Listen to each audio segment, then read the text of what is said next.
नमस्कार, मैं सिद्धार्थ सिंह और आप देख रहे हैं द भारत प्रेस।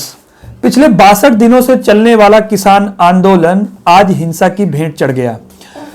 पहले से तय था कि 3 अलग अलग रूटों से किसान नेता अपनी रैली निकालेंगे, जिसके बाद आज यानी 26 जनवरी को किसानों ने जो रैली निकाली उस पर हिंसा हो गई। परेड का समय 11 बजे तय था, लेकिन जो एक हिंसा हुई है इसकी शुरुआत जो थी वो सुबह से ही तय शुरू हो गई, जब सिंघू बॉर्डर पर किसानों ने तय समय से पहले ही यानी सुबह 7 बजे बैरिकेड तोड़कर अपनी रैली निकाली। पुलिस वालों ने वहां पर उन्हें समझाने की पूरी कोशिश की, लेकिन ऐसा नहीं हो पाया। इस पूरी घटना में आप एक बात समझिए कि इस आंदोलन का सबसे बड़ा नुकसान इसमें यह हुआ है कि जो नैतिक बल इस पूरे आंदोलन के साथ था, अब उस नैतिक बल पर सवाल खड़े हो जाएंगे, क्योंकि जिस आंदोलन के साथ एक पूरा देश उस आंदोलन के साथ था, क्योंकि वो आंदोलन हिंसक नहीं था, उस आंदोलन में किसी भी तरह की हिंसा की बातें नहीं थी, वो आंदोलन शांतिपूर्ण ढंग से चल रहा था। वो चीज इस हिंसा की घटना से अब समाप्त हो गई है। तो ये सवाल बनता है कि क्या लोग अब भी इस आंदोलन के साथ खड़े होंगे? अगर सरकार इस रैली के बाद भी, आपके शक्ति प्रदर्शन के बाद भी नहीं मानती है, तो आगे क्या करना है? संसद जाके बाहर इत्थे रहांगे, घर घाटे ही है। ਸਾਡੇ ਆਗੂ ਕਹਿਣਗੇ ਅਸੀਂ ਉਹ ਕਰਾਂਗੇ। ਸਾਨੂੰ ਅਜੇ ਕੁਝ ਨਹੀਂ ਪਤਾ। रहना इत्थे ही पऊ। ਹਾਂ ਬਾਵਾਂਗੇ ਇੱਥੇ ਹੀ। ਅਸੀਂ ਜਾਂਦੇ ਨਹੀਂ ਜੀ। ਜਾਂਦੇ ਨਹੀਂ। ਕਾਲੇ ਕਾਨੂੰਨ ਨਹੀਂ ਬੰਦੇ। ਟਰੈਕਟਰ ਰੈਲੀ ਤਾਂ ਕੱਢੀ ਹੈ ਨਾ, ਇਹ ਕਹਿੰਦੇ ਸੀਗੇ ਵੀ ਇਹ ਕਿਸਾਨ ਨਹੀਂ ਗਏ, ਇਹ ਨਕਲੀ ਕਿਸਾਨ ਨੇ। ਅੱਜ ਪਤਾ ਲੱਗ ਜਾਏਗਾ ਵੀ असली है कि नकली है। वो असली किसान है, जो असली है ना वो मोदी उनको भेजे। अच्छा अंकल जी, जैसे ना बहुत से जो लोग हैं, नेता लोग हैं, वो ये कह रहे हैं कि इस पूरे रैली में सिर्फ पंजाब और हरियाणा के किसान हैं, ठीक है, दिक्कत सारी उन्हीं को हो रही है। तो ऐसा वो लोग क्यों कह रहे हैं, इसके बारे में आपका क्या कहना है? उनकी कुर्सी जाती है, सारा हिंदुस्तान उठ गया, जाग पेगा, जाग गया, सोया हुआ था ना, पंजाब ने जगाया नहीं, सारे बिहार यूपी तक पहले से सोए होते। बिहार का मजदूर सारे काम करने आता है, बल्कि उसके जमीन है उसके पास, लेकिन उसको उसकी फसल का दाम नहीं मिलता, पैसा नहीं मिलता, तो तभी तो आता है ना। अभी सब कुछ जागृत हो गया। जैसा कि पहले ही बताया गया कि सुबह सुबह ही यह घटना हुई जब बैरिकेड तोड़कर किसान आगे बढ़े। उसके बाद हालांकि 11 बजे तक स्थितियां सामान्य रही। लोग जो प्रदर्शनकारी थे वो अपने ट्रैक्टर के साथ, अपनी गाड़ियों के साथ सामान्य रूप से जा रहे थे, लेकिन स्थिति बिगड़ती है 11:30 बजे के बाद। 11:30 बजे के बाद आईटीओ पहुंचे किसानों ने, आईटीओ के पास जाने की जिद करने लगे। आईटीओ के साथ साथ उनकी यह भी मांग थी कि वो लाल किले पर जाएंगे। आपको बता दें कि ये दोनों रास्ते तय रास्ते से अलग थे। इसके चलते किसानों और पुलिस वालों के बीच में हाथापाई की स्थिति हुई। इन सबके बीच किसान आंदोलन के सभी नेता किसानों से लगातार अपील कर रहे थे कि वो शांति बनाए रखें, लेकिन पूरे आंदोलन के दौरान ये दिखाई दिया कि ये चीज इस पूरे मार्च में, पूरे परेड में मिसिंग थी। यानी कि किसान नेताओं की बात खुद किसान नहीं मान रहे थे।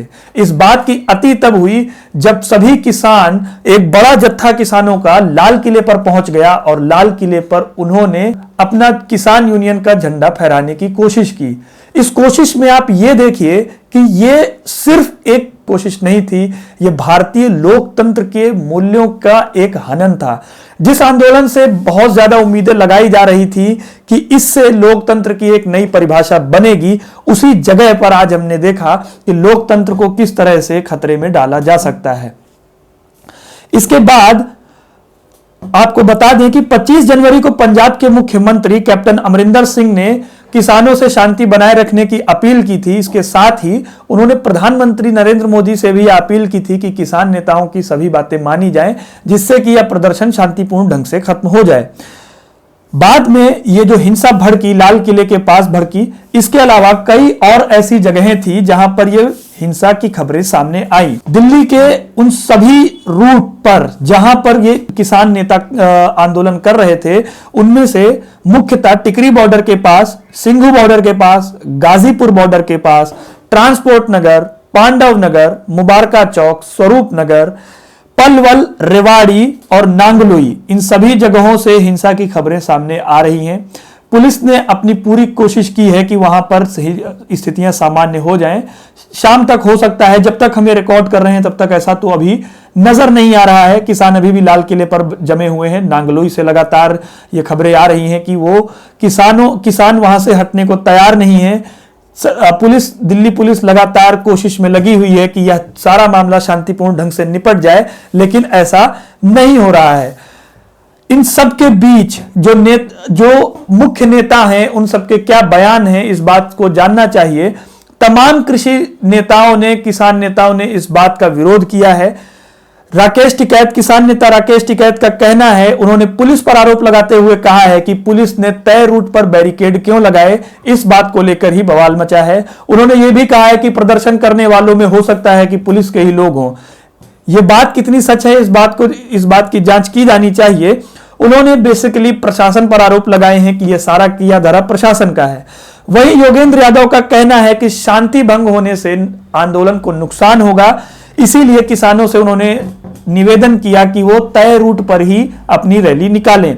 वहीं कांग्रेस के विपक्षी नेता राहुल गांधी ने कहा है कि हिंसा किसी मामले का समाधान नहीं है, चोट किसी को भी लगे, नुकसान हमारे देश का ही होगा।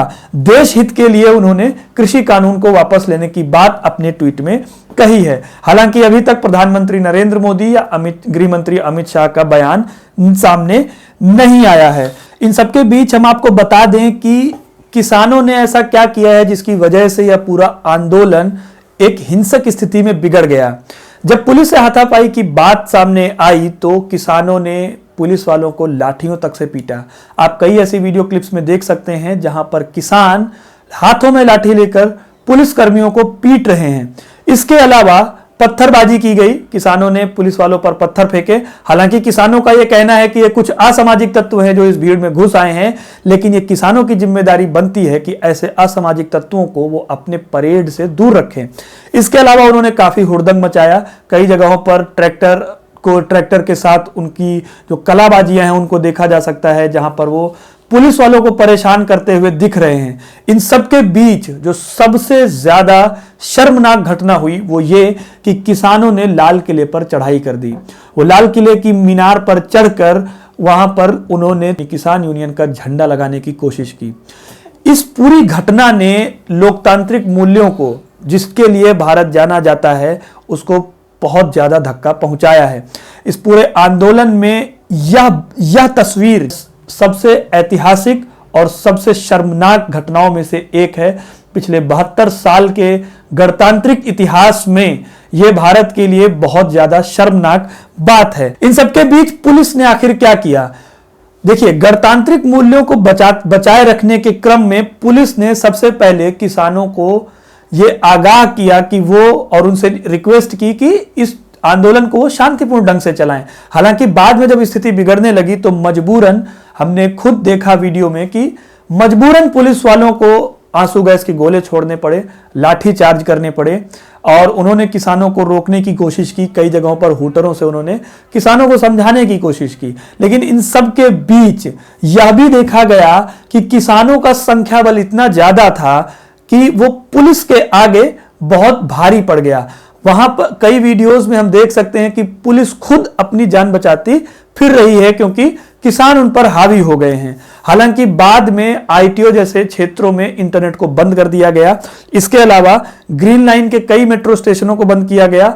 ब्लू लाइन पे आईटीओ जैसे मेट्रो स्टेशनों को बंद कर दिया गया। आपको बता दें, आज 26 जनवरी है, देश का 72वां गणतंत्र दिवस है, और इस दिन इस तरह की घटना का हो जाना ये बेहद निंदनीय बात है।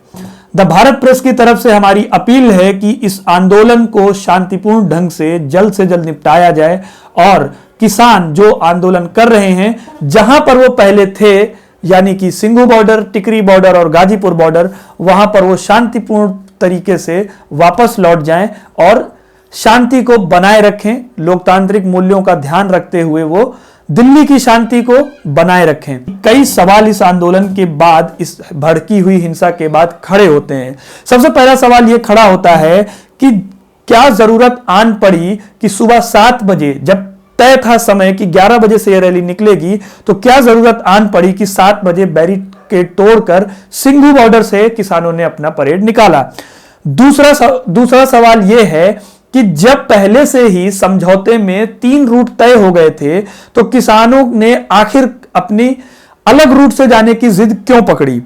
तीसरा बड़ा सवाल यह है कि आखिर जब पुलिस और किसानों का समझौता हो गया था तब समझौता तोड़कर इस प्रकार की हिंसा भड़कने के आखिर क्या कारण थे। सबके बीच जो आपको बात जाननी जरूरी है वो ये कि जो लाल किले की प्राचीर से झंडा लगाने की जो प्रक्रिया हुई उसमें कई जो नेता हैं वो ये कह रहे हैं कि ये झंडा खालिस्तानी झंडा है, जबकि ये बात पूरी तरह से भ्रामक है। ऑल्ट न्यूज एक वेबसाइट है, उस वेबसाइट पर आप जाएंगे तो आपको तमाम ऐसी ही फेक न्यूज को खंडित करती हुई खबरें मिलेंगी।